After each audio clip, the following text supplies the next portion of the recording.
balingami kati na kolo Yesu Kristo shalom. Kolo apambola bino ndenge tozokutana na bino lisusu lelo nayebisaki bino te coronavirus ekozwa yo te. Tokokutana dimanche awa tobanda na yo dimanche okuna lelo tokutana lisusu dimanche pour dire que Nzambe azala kati ya maloba na biso. Bible ezoloba ete Dieu est derrière les paroles de ses serviteurs pour les faire accomplir. Amen. Nzambe azasima ya maloba na ngai nazoyebisa yo soki ondimi na oyo nazoyebisa yo liwe kokota na ndako na yo te, malade kokota na ndako na yo te. C'est pourquoi nazoluka olanda ngai malamu tosambela, parce que vous savez tolobaki ete nous parlons de la délivrance et de la guérison. Nous avons parlé du péché par envoûtement. Maintenant, nous sommes au point, il y a consolation dans Zambé. Dans Katia Viabat. Zambé a tika kabana na ye tango mulaïté sans qu'il a consolé. Quel que soit le péché où il m'a commettre, Dieu est à mesure pour sauver son peuple, écarter le pécheur pour te libérer naye et son gamin. Pour dire quoi? Quand tu demeures plus longtemps dans le mal, Dieu peut t'écarter pour bénir son peuple. Même matin na mboka, ceux qui ont lingi kotosa mibeko ya Nzambe te, Nzamba ko écarter yo pour te atika bato mususu bakamba mboka, atika bato mususu bakamba bana na Nzambe. Même matin na kati église, si tu n'arrives pas ya ko respecter liloba na Nzambe, parole de Dieu, Dieu va t'écarter. Nzamba kolongola yo pour que l'église puisse avancer, parce que Dieu a besoin de ses enfants. Alors, c'est ce qui fait que dans tant que 1 Samuel chapitre 16 à partir du premier verset, au 5e verset. Le livre de Samuel chapitre 16 à partir du premier verset, nous lisons au nom de Jésus-Christ. Amen. Amen. L'Éternel dit à Samuel: quand cesseras-tu de pleurer sur Saül? Je l'ai rejeté afin qu'il ne règne plus sur Israël. Amen. Amen. Déjà, qu'est-ce qui s'est fait? Samuel a zolé la pour Israël. A zolé la pour Saül. Et Zana Batum, sous la Moukia, Zambasa Boakié, Azali destiné peine au royaume des cieux. Au Kangamila Moutouana, Nayona Moutouana pour se perdre. Il y a des gens qui ne méritent pas encore être devant la face de l'Éternel. Malgré tout tombe le mapeka, malgré tout ça dans Dengenin, mais pour la Yéna Zambé, les relations sont déjà coupées.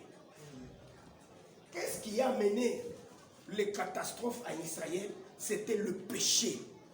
Il y a Saül, la désobéissance. La désobéissance à la loi, c'est un péché. Quand vous transgressez la loi de l'Éternel, c'est que vous avez péché. Alors, qu'est-ce qu'il a dit? Zambé a dit à Saül, va avouer tout part interdite. N'importe quoi n'a aucune expédition.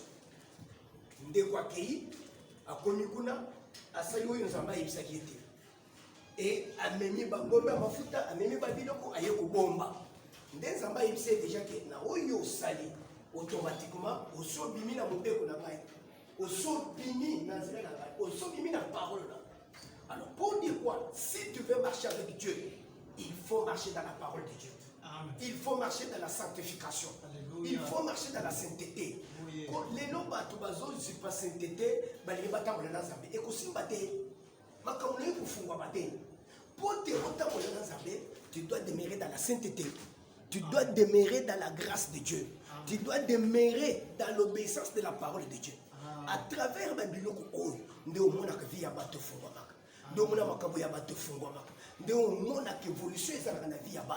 aujourd'hui, les gens ont oublié la sanctification, ont ignoré la sainteté. Et là, côté, de n'importe quoi, mais malgré tout cela, à moins que vous soyez dans Zambé, à moins que vous soyez dans Zambé, mais le véritable Dieu, ce que vous soyez dans Zambé, solo, ça doit demander la sanctification et la sainteté. Amen. Quand il a refusé, il y a tout ce qu'est-ce que Dieu a fait? Zamba Boakiye. Zamba, tant que Zamba Boakié, Israël était comme quelqu'un sans roi. Pourquoi? Parce que ma communauté, c'est pour ça là, les amis pour réussir, les amis pour échouer. On dit que quand vous faites quelque chose, oui, puisque au moins vous avez pour réussir, au moins échec est bandit koya, tu as déjà que Zamba a nationalité. Lukan Zambé. Kazambe. Ce qu'on dit, c'est que oh, y a ce qu'on a été. Yo bandi kokoya, zongele pa inazam. Alors, Saoul a cherché Dieu par tous les moyens. Et Simba quitté. Ceux qui passent côté en Israël, ceux qui les portent en Israël, ils qui ont problème. C'est pourquoi? À cause du péché de Saoul. Pour dire quoi? Le péché d'une seule personne peut entraver la vie de plusieurs. Peut entraver la vie de plusieurs. Même dans cette église, il y a des choses qu'il ne faut pas tolérer. Et ça n'a pas comme et quand il vit à l'église mobile. Alors, à partir de la difficulté côté qui n'a pas.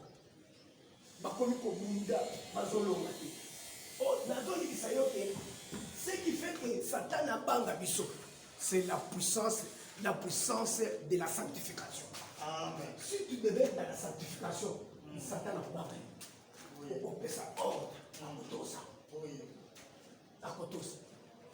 Vous savez, même à ta malade, les autres ont banga. Et pour Kanga Bambo, je pense que c'est Kanga Bambo. Si le vin a quelqu'un qui s'appelle Andekumoko, assemblée qui n'est pas pasteur, bah, Abandi Kobela, ça a bien le confinement et Salem. Nicolas Vimbo. Mais avec le pasteur, les pasteurs disent, ce pour le people qui est l'hôpital, nous avons l'hôpital. Nous avons dit, mais pour la cocher le moment, on a coché des. Pour la virus au Canada. Mais la tenue m'a pas c'est là où ça va se faire voir que nous avons. Quel est ce pasteur-là, Zobama coronavirus? C'est parce que tu marches mal. Tu marches mal. Nous avons fait ça hors de la maison. Bon, coronavirus, c'était les masques. C'est une maladie démoniaque. C'est un esprit. Ça doit partir. Nake, mais attends, moi ça me dit, ah, mais vous dites que papa Martin, attends, ma belle, yo ça me rappelle la gaïté. Ngai na sambe na kabandi mina ngai. Na moment oy, kaka bandi mina ngai. Te papa, nazana corona te. Kuti ba docteur basaliao. Nazana corona te. Ayo ça va j'arrive. Na keboye, na kuti mutu na sambe le. Dès il se bango abi. C'est à ce moment-là pour reconnaître les vrais pasteurs qui aiment ces brebis. Ce qu'il y a à boire qui s'y est. Au frère de nous, on peut s'accailler, allier. Tant qu'on parle, c'est à boire qui s'y est. Alors, pour dire quoi, nous, les hommes de Dieu, nous devons marcher dans la crainte de Dieu. Nous devons marcher dans l'obéissance de la parole de Dieu. Quand on a la sanctification, la crainte de Dieu, il y a des gens qui ont pelé au colon à Yango. Pas ce côté de l'Israël.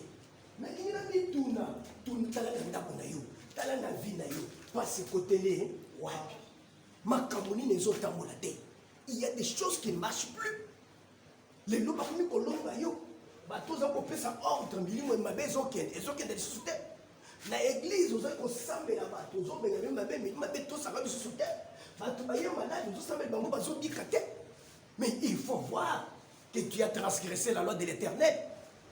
Il faut t'aller à mais par après, quand Samuel a tali makamboy, elle dit non, ça ne peut pas rester comme ça. Ça ne peut pas rester comme ça. Je vous dis, toi qui demeures dans le péché, Dieu n'a pas donné l'ordre à ce que nous dois demeurer éternellement dans le péché. Tu dois faire un effort pour t'en sortir. Amen. Pour t'en sortir. Ndé a tali elle dit non, Samuel a badi bolela. Azoli n'est pas dans Zambé, papa, li kamuni. Ndé oyoki tobadi awa.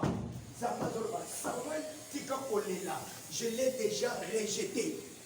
Nasina boakiye, natina te a régné les sous-soutés. Il faut tala. Pourquoi tu ne règnes plus? Pourquoi tu n'as plus d'autorité? C'est lui qui règne, c'est celui qui a de l'autorité. Mais les gens ont l'autorité, le collègue est malade. Vous avez l'autorité, le collègue est bon. Aux autorités, la pauvreté, aux autorités, parce que tout, ma cambouignon, oh, et tosaka yo, yo, comme yo, tosaya. Si tu vois la pauvreté, la maladie, ma cambou, ma casse, et bandi qu'on domine yo, Dieu pas que vous êtes sur la régnité, Dieu t'a rejeté. Luka ozonge la Zambé. Je vous dis, les enfants de Dieu, cherchez à avoir les règnes sur toutes choses dans ce monde. Amen. Bible, les autres que tous les liens offriront la plante de vos pieds, je vous donnerai en possession. Amen. Nous devons régner, même dans Kataboko. Namabelozo Fand, il faut régner. Amen. Pour régner, la seule chose, fuyez le mal. Fuyez le péché. Fuyez le péché. Qui m'a mabé? À ce moment-là, on peut régner. Mais si tu ne sais pas fuir le mal, on peut régner. On peut régner. Bisi ko vendre, ba ko konzande yo. Ba maladie le coronavirus. Nous devons régner sur le coronavirus. Oui. Nous devons régner. Alors, ceux qui ont pas ensemble, le coronavirus est pour régner le colonna yo. Nous sommes na ba pasteur ba vani ba kali ba kashine. Malgré ba lui que tolata ba kashine, mais tolata ko lata mbo ba lui la fait à l'état le bique tolata. Mais tant l'état le bique tolata ya roté. Pour te dire déjà que nous régnons sur cette histoire. Oui. Ce qui est loyaux moi dans Zambé au coronavirus. Quelle est la part de Dieu Zawabi? Bunzambé, il faut Zamba d'accepter réellement yosa moi dans Zambé. Il y a d'autres choses qui doivent vivre. Les autres bêtes, vous attendrez les bruits de guerre. Mais vous ne vivrez pas cette guerre. Vive les autres bêtes, Bokoyoka. Vous n'appelez pas conjuration, ce que le monde appelle conjuration. C'est le moment d'expérimenter la main de Dieu. Amen. Et la puissance et la grâce de Dieu. Si tu as la foi que nous ne pouvons pas koleka et qu'on compte en tant qu'on a yoté et qu'on peut kotate. Amen. À condition que autant on a la kobanga Zambé. Je voudrais que les lots, si perdre le pouvoir là-bas, perdre l'autorité là-bas, Zamba zongi c'est la bangoya. Amen. Ozongi sa pouvoir na yo, ozongi se règne na yo, likolo ya loi, likolo ya malade, likolo ya puissance non sur moulili ya pauvreté, que Dieu retourne cette autorité en toi. Je voudrais que nous tous, les lois là et Nzambé à remettre en lui l'autorité et le règne. Amen. Le pouvoir sur le pays, le pouvoir sur la maison, le pouvoir sur à dominer biloko nyonso. Qu'il soit au-dessus. Dieu a créé l'homme, il a créé les jardins. Que l'homme soit dans les jardins pour le cultiver. Il a placé l'homme au-dessus de toutes choses, au-dessus de toute créature. Aujourd'hui, est-ce que ce sont les créatures qui sont au-dessus de toi, ou bien c'est toi qui es au-dessus des créatures?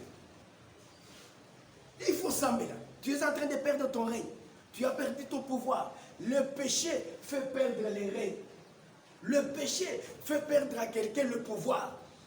Les soumou et foutakate. Les soumou et limisaka bilok. Et limisaka ba pouvoir yaba. Les soumou et memakaliwa. Et kotsakaliwa. C'est pourquoi j'ai toujours demandé aux enfants de Dieu, tu te trouves que tu as péché, répands-toi. Zongela Zambé. Une fois aux Zongela Zambé, aux Zongela le pouvoir nayo, aux Zongela l'autorité nayo. Et là, comment côté qu'on détruire vie nayo. Nous allons coller à tayoté. Beaucoup les connaît à tayoté. Mais yo vous allez les coller à barreau. On peut dominer barreau. Comment tu vas régner? Comment tu vas dominer tout un état dans le péché? La parole de Dieu t'a dit que celui qui pêche, c'est celui qui règne. Non, celui qui pêche, il perd son règne. À son boum, c'est règne. Mais qu'est-ce qui se passe? Nzambé azo il se savoir que tika kolé là. Je voudrais qu'en dépit de tout ce que nous avons fait, na makambounion subisoto sali, que Dieu nous vienne en aide. Dieu a réservé une voie de sortie qui Albert Samuel, malgré Saoul Salimabé, voilà le chemin par lequel la bénédiction va revenir en Israël.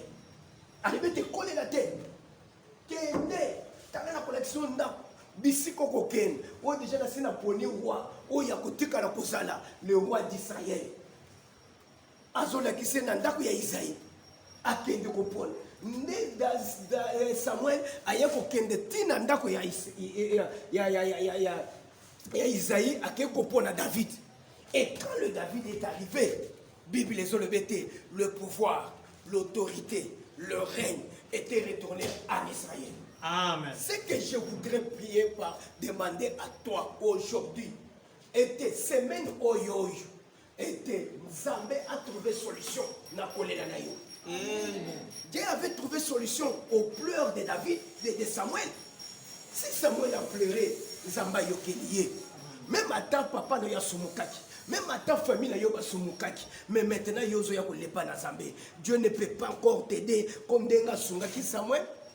Denga répondaki Samuel. Pour dire ne pleurez pas. Qu'est-ce que tu as manqué? Qu'est-ce qui te manque? Ni ne quoi frapper ndako na yo. Ni ne frapper bomo na yo. Que Dieu vienne te consoler. Denga consola qui? Bandego ya Israël. Et il y a des gens aujourd'hui, tauti na ba famille, tauti na ba église, il y a bato iba yibizambete, bato iba selima kama ba bepele. À partir de aujourd'hui, nous sommes fouettés, nous sommes frappés, les maladies sont entrées, ba blocage côté. À partir il y a batouane. Mais les longs dans la pose que on les pas dans Zambé. Et tu es sans Zambé, tu es réellement là, il que Saoul, Nazaki na Saoul, na botte mina les bottes à Saoul. Na fandi na Saoul. Mais je voudrais qu'aujourd'hui, le col n'a pas na yo, le col Samuel, dans son consolation dans ta konagai. Délivrance est contre na konagai. Guérison est contre na konagai. C'est ça, ma kamana Zambé. Zambé a tika kapasi ya mutu et wume ya kaseko na ses côtés. Zambé a tika kite ki babanda kolonga Israël de temps en temps. Dieu a arrêté cette histoire. Alors bien, je vais arrêter cette fois-ci qui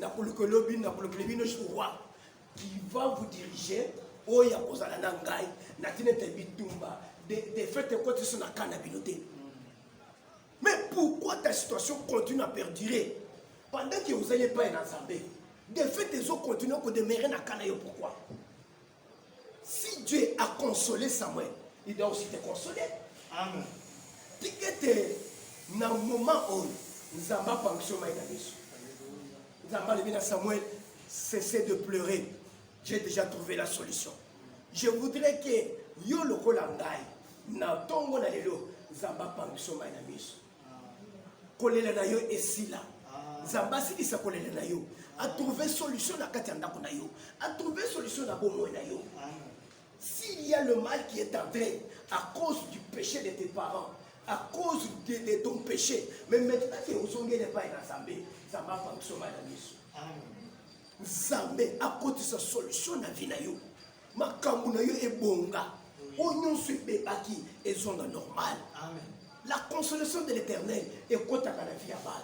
Je voudrais que nous soyons dans cette église, nous soyons dans Zambé, Zamba consoler yo.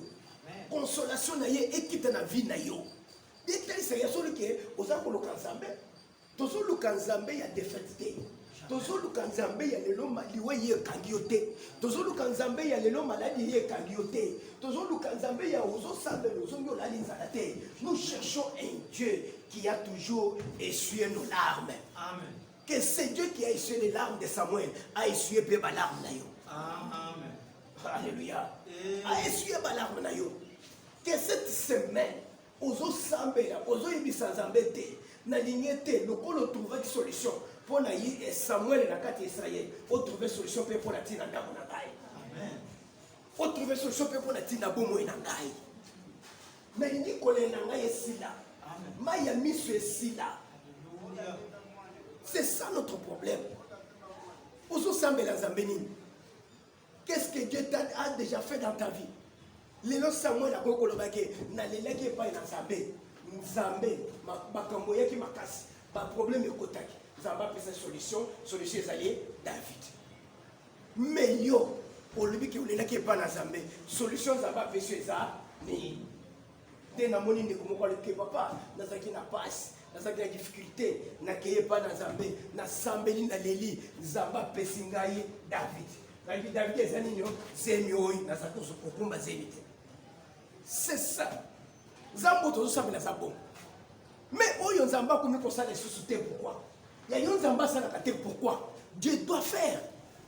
Il faut une colonie sur et pas dans Zambé. N'a pas va et vient aux opus n'est pas dans Zambé. Il faut l'accès David. Que na oyo n'allait pas dans Zambé. Voilà la solution. David est roi. Nous voudrons que cette semaine, Zamba telimsa David dans ta konayo. Amen. Zamba pangiso mai na misu. Amen. Ndenga pangisa ki ya Samuel. Samuel azaki mutu lokola yo.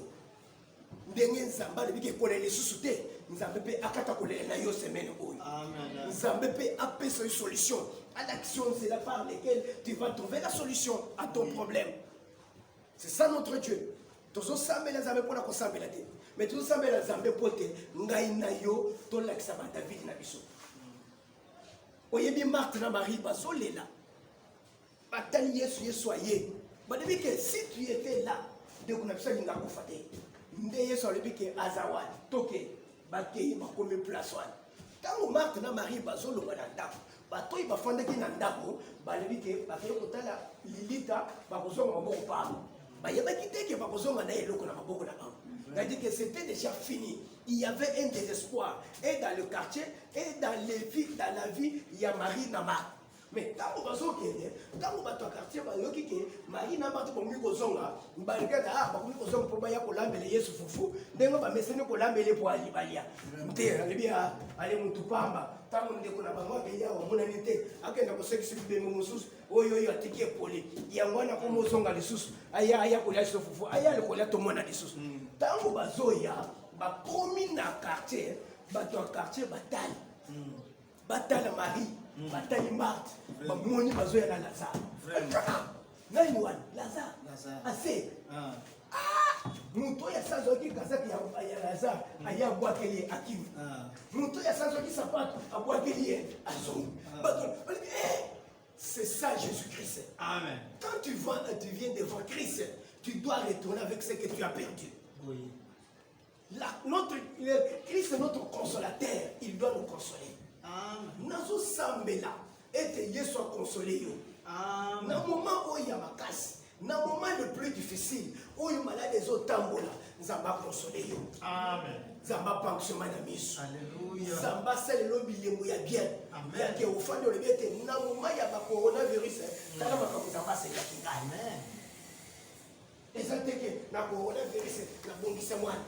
Oh na bongisi boy. C'est pendant les temps difficiles, Nzamba de Monisaka. Amen. Nebalukaka Nzambe. Amen. Je voudrais que Ngaïna yo semeno to lukanzambe. Bisiko zali wo sambela et Nzamba consoler yo. Nzambe azungi sa Lazare na yo. Amen. Et tango zozonga na ndako, ozozonga na Lazare. Alléluia. Ozozonga na bozwi na yo. Ozozonga na vie na yo. Ozozonga na maternité na yo. C'est que tu avais perdu parce qu'il y a eu le péché dans ta famille, il y a eu le péché dans ta vie. Tu dois les récupérer au nom de Jésus-Christ. Amen. Amen. Amen. Amen. Je voudrais que cette semaine soit pour toi une semaine de consolation. Amen. Soit pour toi une semaine où Yonzamba ko pangsema inamiso. Bible les olobete le bonheur et la grâce de l'Éternel m'accompagneront tout le temps de ma vie. Je voudrais que la vie semaine où bonheur et la grâce na Zambé y accompagner yo. Yangone na so lingete bisiko zali par cette petite exhortation au kitisa mutu na yo ozo sambele pa na Zambé ke ozo zongi semaine na boko na Zambé et bonheur grâce na Zambé y accompagner yo et même yo bisika nyonso kozala bipa nyonso kotambola loboko na Zambé ezala likolo na yo to sambele na kombo na Yesu.